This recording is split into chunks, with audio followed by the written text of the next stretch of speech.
Bienvenue. Aujourd'hui, on plonge dans un récit ancien vraiment captivant, celui du peuple de Ad et de leur cité légendaire, Iram au pilier. Iram Zat al-Imad, c'est ça? Ilham Dat al-Imad. Exactement. C'est une histoire assez connue dans certaines traditions. Alors, notre point de départ, c'est un extrait vidéo spécifique. Man huwa a'zam makhlouk khalaqahu Allah. Qawm Ad al-Amaliqa.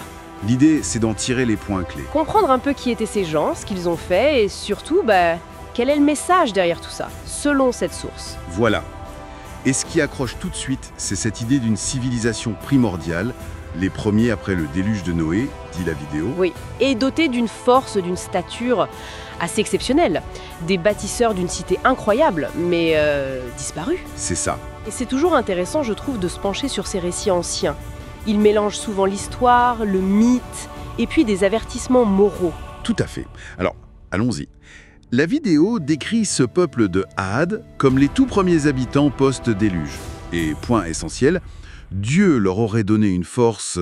C'est là que ça devient intéressant. Cette puissance les aurait rendus orgueilleux, arrogants. Istikbar et takabour, c'est ce que dit le texte. D'accord. Il y a vraiment cette connexion très forte dans le récit, le pouvoir qui mène à la démesure, à l'hubris en quelque sorte. Et comment ça se manifestait, cet orgueil?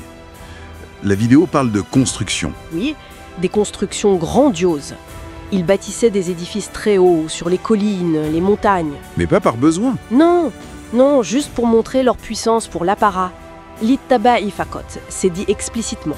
Juste pour l'ostentation, pour impressionner, quoi. D'accord. Et le clou du spectacle, c'est leur capitale. Voilà, Iram au pilier. Décrite comme A'zam Madina, la plus grande, la plus impressionnante des cités. Le symbole de leur orgueil, en fait. C'est là qu'intervient un élément perturbateur. On peut dire ça. Le prophète Houd, la vidéo explique qu'il vient les avertir, les rappeler à l'ordre en quelque sorte. Pour les ramener au monothéisme, c'est ça? At-Tawhid. At-Tawhid, exactement. Mais leur réaction, elle est sans appel, toujours selon cette source. Ils refusent. Rejet total. Kazabu hu warafadu da'watahu. En gros, il le traite de menteur, il n'écoute pas son message. Ah oui, quand même. Et ça soulève cette question classique dans ce genre de récit, l'avertissement divin face au libre arbitre, à la liberté de l'homme de choisir sa voie.